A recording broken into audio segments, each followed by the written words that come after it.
You're listening to the podcast series Introducing the Tanakh with Brooke Lester. This episode is Royal Theology, Part A, Kingship in Samuel and Kings.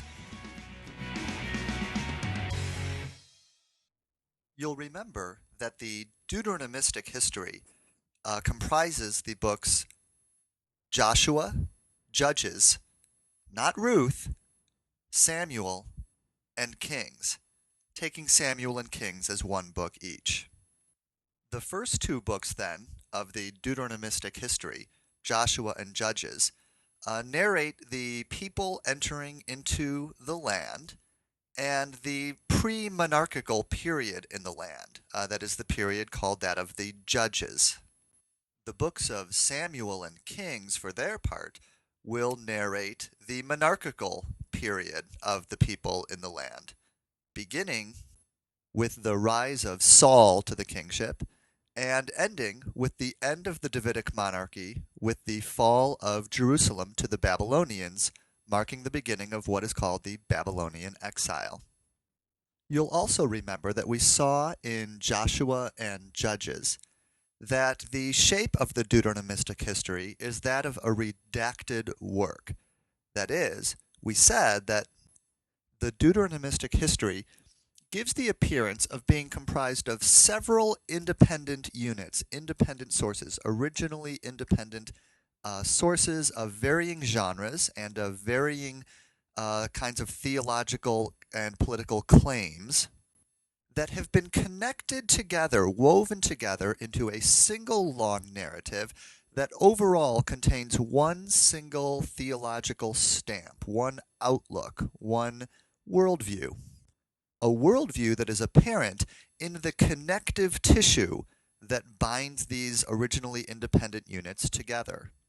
So, for instance, the originally independent unit Judges 1, with its memory of the people entering into the land as independent tribes, acting independently and having only limited success in driving out the inhabitants, that unit, Judges 1, has been set with this connective tissue into a larger narrative which remembers the entry into the land differently, perspective seen in Joshua 1 through 12, perspective in which the people enter into the land, 12 tribes united under Joshua, who is in obedience to Moses, who in turn was in obedience to God, and these obedient tribes under Joshua enjoy unmitigated success, or nearly unmitigated success, in sweeping into the land and driving out the inhabitants.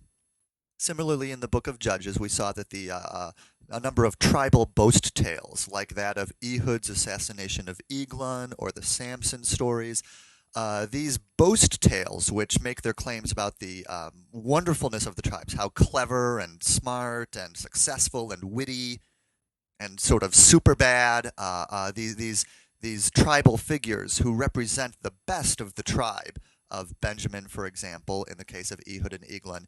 These tribal boast tales have been set into this larger narrative that is primarily concerned with these ongoing cycles of sin and repentance and forgiveness of all Israel, not just individual tribes, and is primarily concerned not with their fantastic military successes, but rather with the repeated, when these enemies come against them, that it's Yahweh bringing the enemies against Israel because of their sin, resulting in their repentance and then their forgiveness. So it is in the continuing of the Deuteronomistic history in the books of Samuel and Kings that we will see that there are a number of these independent units of varying size, some quite small, some really lengthy. These individual units of varying size have been set into this larger Deuteronomistic narrative with the connective tissue of that represents the perspective of this editor, the perspective of this redactor who has brought the units together into a single narrative. I'm going to go over these units in Samuel and Kings fairly briefly, taking us from the beginning of 1 Samuel all the way to the end of 2 Kings. And then we're going to back up and look through them again with an eye on how monarchy, how kingship itself is represented in these individual units and in the overall narrative of which they have become a part.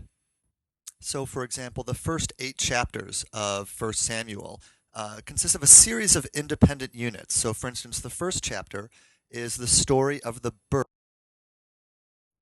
A part of what's interesting there is that the end of the story in some ways doesn't make a lot of sense, because when Samuel is born, his name is explained as meaning that I have asked of the Lord. Hannah says, this is the Lord has given me what I asked. What I asked, he has given me. And this verb to ask, Sha'al, doesn't make much sense as an explanation of the name of Shemuel, Samuel. Shemuel meaning something like, his name is God, or his name is El. But it does make sense as the meaning of the name Shaul, or Saul. Saul's name, Shaul, means more or less the one who has been asked for. And so this story of the birth of Samuel in some ways doesn't make much sense as a birth story for Samuel, but does make sense for a birth story of Saul. And one wonders if an original birth narrative describing Saul's birth has been taken away from Saul, because in the final form of the Deuteronomistic history, Saul is an unsympathetic figure. And perhaps this story has been taken away from him and given to Samuel, a more sympathetic figure and one who begins this part of the narrative. 1 Samuel 2, another independent unit, what is now the Song of Hannah in our narrative, or the beginning of the Ark narrative, 1 Samuel 4 through 6, including the first verse of 1 Samuel 7. The beginning of the Ark narrative, which is going to be concluded later when David brings the Ark into Jerusalem. The last of these independence units, 1 Sam chapter 8, is an example of where we see that the Deuteronomistic historian does not simply put his editing material at the beginnings and ends of the units that he's using, but sometimes he edits the units themselves. So the very heart of 1 Samuel 8 has become the words of the Deuteronomistic historian put into the mouth of Samuel with this censuring of the people for wanting a king over them, something that we'll return to later in this episode. After these independent units, we get 1 Samuel 9 through 14, a relatively coherent unit of 6 chapters recounting the rise of Saul to the kingship. So we have this large unit, relatively large unit of Saul's rise to monarchy. It's followed by another large unit, even larger, 1 Samuel 16 through 2 Samuel 5, the history of David's rise to the monarchy. In both of these large units, we can see there's a sense of beginning and middle and end. There's not much interruption along the way, and not much Deuteronomistic editing along the way. These are followed in 2 Samuel 6 through 8 by some more independent units. 1 Sam 6, the conclusion of the Ark narrative as the Ark is brought into Jerusalem. 2 Samuel 7, which is Nathan's dynastic oracle concerning David. Again, something to which we will return.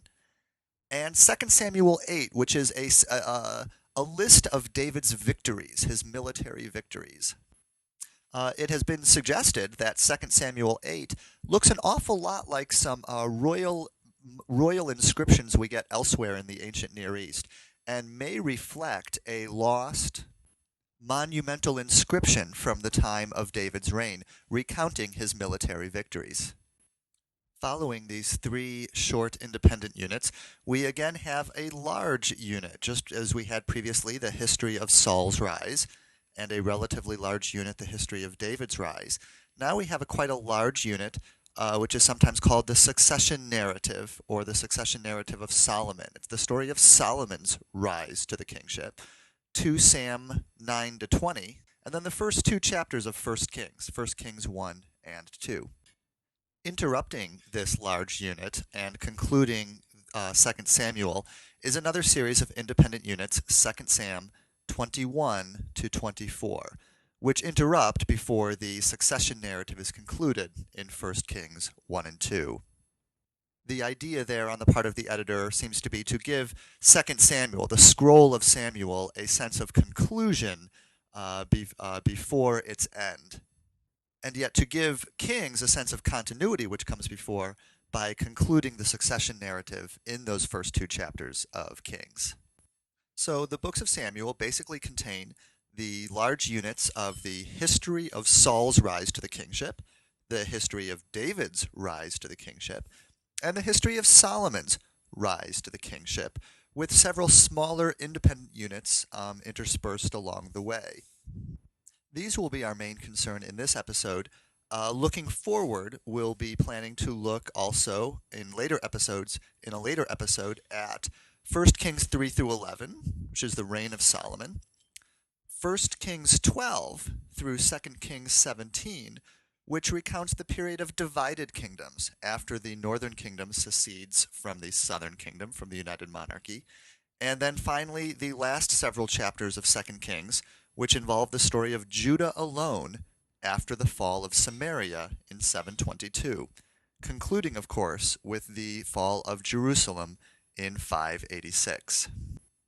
So we see that Samuel and Kings are overwhelmingly concerned with monarchy in the history of the people Israel. In the ancient Near East, the origins of kingship primarily arise from what had once been occasional charismatic military leaders who arise in response to acute threats.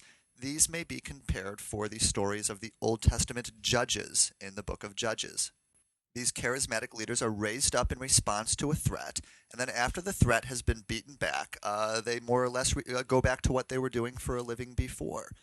The institution only becomes permanent and dynastic as these threats become fixed. If the threat isn't going anywhere, then a leader charismatically raised up will end up passing on that rule to his son, and then to his son after him. And then you have dynastic monarchy.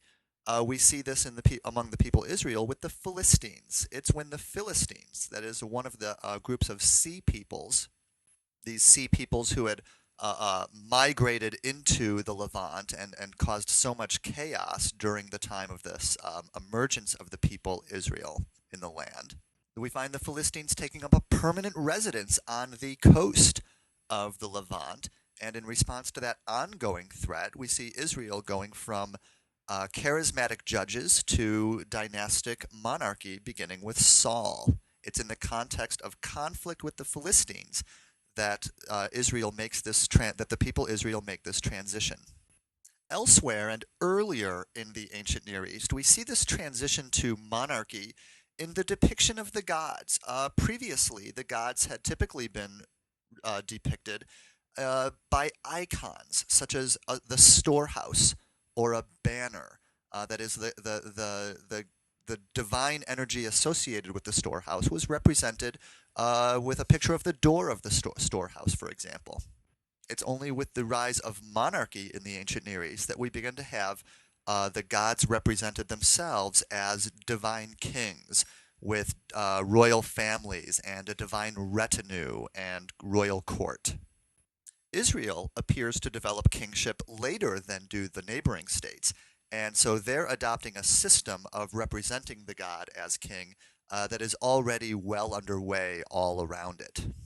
So looking at 1 Samuel 1 through 2 Sam 5, with its independent units and its history of Saul's rise to the kingship and the rise of David to the kingship, we see Samuel raised up in the face of the threat of the Philistines, and he's responsible for the beating off of the Philistines through his intercession to Yahweh on the part of the people Israel.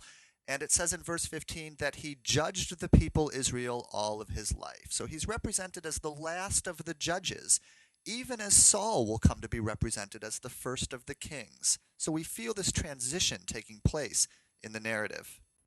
The motives that the Deuteronomistic history recalls for this transition are defense, the stability of dynasty, and imitation. We see this, for example, in the story of Samuel in 1 Sam 7, 3 through 17. After he helps the people get the Philistines off their back, he's unable to be succeeded dynastically by his sons because they are these worthless children who are unfit to succeed him. And in 1 Sam 8, verses 1 through 4 and 19 through 20, we see the recollection of the Deuteronomistic historian that kingship, although he will have his reservations about kingship, has the merit of securing dynastic succession, of ensuring defense, and it's what the other nations do. Overall, the fear of the text, as we have it from the hand of the Deuteronomists, is that the human king replaces the divine king in the hearts of the people. We see this in 1 Samuel 8, verse 7, and again in 1 Samuel 10, verse 19. So there's reservation about the kinds of things the king will do, again, chapter 8, verses 11 through 18. But ultimately it's considered acceptable to Samuel and to Yahweh that the people choose a human king. Chapter 8, verses 9 and 22. We would be mistaken, though, to say that the Deuteronomistic history is univocal in its condemnation of kingship. Remember in the book of Judges, the repeated refrain that in those days there was no king in Israel, and the people did what was right in their own eyes. Judges 17:6, 18:1, 19:1, and 21:25. All of the abominable things that happen, all the discord and violence that happens during the Judges period is attributed to the lack of kingship. Even here in the book of Samuel, those who rebel against the king are considered to be worthless fellows. 1 Samuel 10, verse 27. And overall, our initial estimation of Saul is a positive one. 1 Samuel chapter 10, verse 20, all the way through 11:15. The picture of Saul is as someone who is of humble origins, who only accepts kingship when it's thrust upon him. He stands literally head and shoulders above everybody else. He successfully leads the military against the Amalekites, and he shows mercy on those who had questioned his right to rule. Chapter 11, verses 12 and 13. And for all these reasons, he enjoys the support of all the people. Nonetheless, in our final form of the Deuteronomistic history, Saul is represented as having been rejected proleptically even before the rise of David. That is to say, for example, 1 Sam 13 remembers an episode where Saul leads the people against the Philistines, and Samuel has made arrangements with him that Samuel will come and offer the sacrifices before the people go against the Philistines. Well, Samuel fails to show up at the time and place that he said he would be there. And after waiting as long as he felt he could during Samuel's tardiness, Saul decides to go ahead and offer the sacrifices himself. We will see later that the king does have the right to do priestly activity, that this is normal to the king. So Saul goes ahead and does this, and right when he does it, Samuel sort of springs out from the bushes almost and says, "Aha! You have failed to do what you said you would do, which is to wait for me." The fact that Samuel was tardy is not considered a mitigating circumstance. This might not seem to us, on the face of things, the worst kind of error or sin that a king might commit. But for Samuel, this is enough for him to proclaim that Saul's kingship will not be forever and that he will not succeed in passing on his kingship to an heir. Similarly, in 15 against the Amalekites, Saul promises that he will put everybody to the sword and all the cattle and such to the ban, to destruction, to Yahweh. Winds up holding out the king himself and some of the best of the cattle. When Samuel shows up and accuses him, he tells him that it is in order to sacrifice these to Yahweh, so Yahweh gets the best of the best for a sacrifice. Samuel does not accuse him of lying on this score. Samuel seems to accept that this is what Saul intended. But he again says this is no excuse. He had promised to do one particular thing, and he hadn't done that thing. Sort of like a boy who has promised his mother that he will come straight home from school, stops at the store and buys flowers and candy for his mother, and is spanked for it on getting home, right? Because despite his good intentions, he nonetheless has not done what he said he was going to do.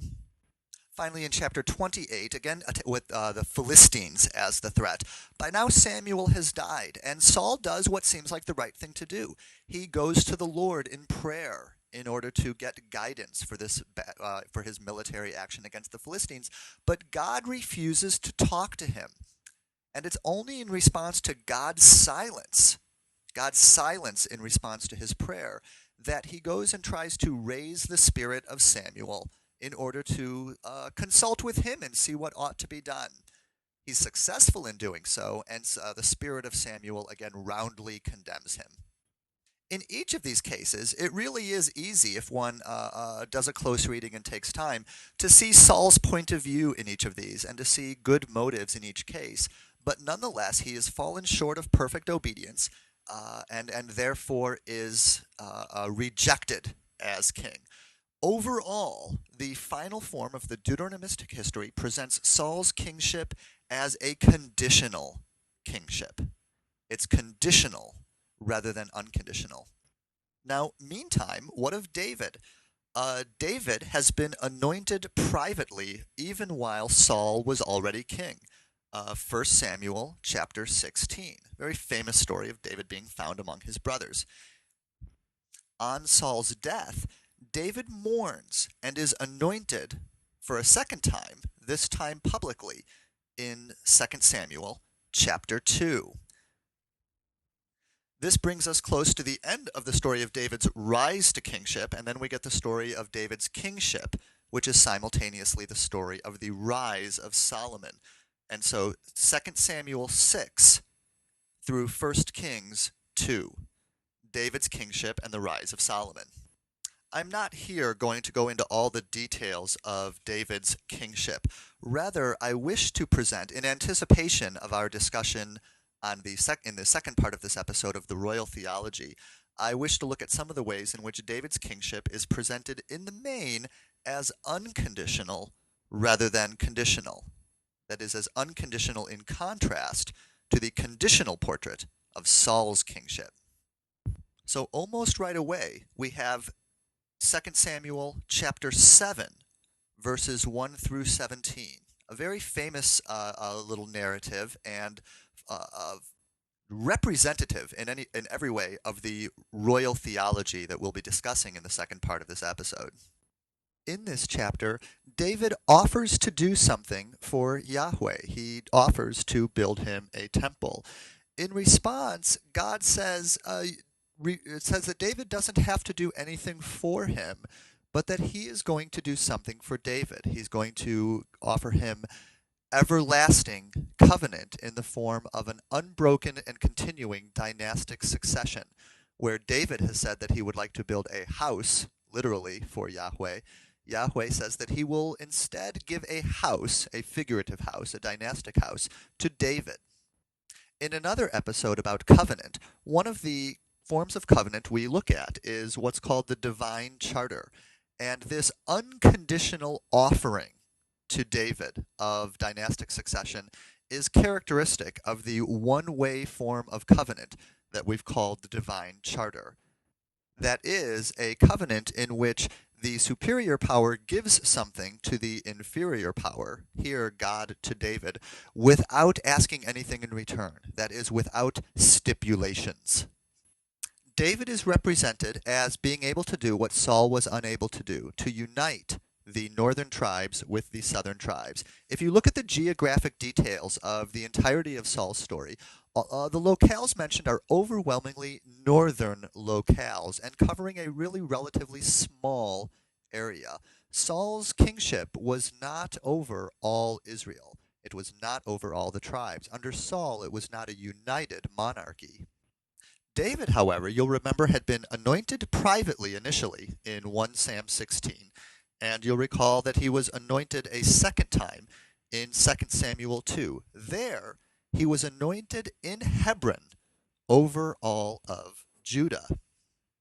Now he is anointed a third time in 2 Samuel 5 over all the tribes of Israel in Hebron. That is, the representatives of the northern tribes of Israel come down to Hebron, to where David rules over the south, over the area of Judah, and represent his monarchy over all the tribes of Israel. David then goes on to conquer an area in between the northern tribes and their southern kindred, an area that was not inhabited by any part of Israel, that is, the city of Jebus or Jerusalem. David conquers that city that lies between the north and the south and places his throne there in a location that overall geographically is still definitely southern, but symbolically is central to the tribes of Israel, between the several northern tribes and the tribes of Benjamin and Judah, which lie to the south. And David's a smart king. He brings, in terms of uniting north and south, he brings two priests into Jerusalem. Zadok, who represents the southern priestly families, those associated in the final form of the text with Aaron. And he also brings in Abiathar, who comes from the north around Shiloh, and who represents the northern families of priests, in the final form of the text, those associated with Moses. So you've got the northern families represented by Abiathar, associated with Moses, and the southern families represented by Zadok and associated with Aaron. And just as he unites the northern and southern priests in Jerusalem, he also brings his throne up from the south. His throne comes up from Hebron. So there's the southern element. But he also brings down the ark and the tabernacle into Jerusalem from the north, from Shiloh. At this time, these seem to have been relatively forgotten symbols of the old wilderness past, the pre-settlement wilderness period of some or more of the tribes.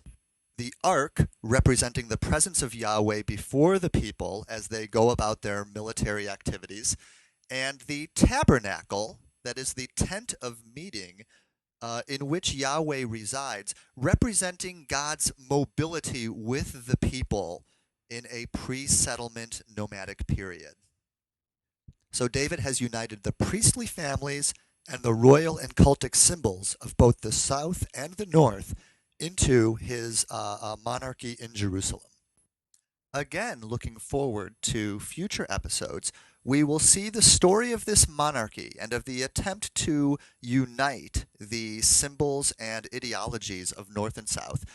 We will see this continue in the story of the reign of Solomon in 1 Kings 3 through 11. And then after the narrative of the secession of North from South, in the period of the divided kingdoms, narrated in 1 Kings 12 through 2 Kings 17, culminating in the fall of Samaria, that is the northern capital, to the Assyrians, and then finally with 2 Kings 18 to 25, the story of Judah alone, after the fall of Samaria to the Assyrians, and until the fall of Jerusalem to the Babylonians. In the second part of this episode, we will look at the Judean royal theology a little more closely. That is, how Jerusalem understands the relationship of the human king to the divine king. In a later episode, we will look in turn at the way the northern kingdom might have understood this relationship.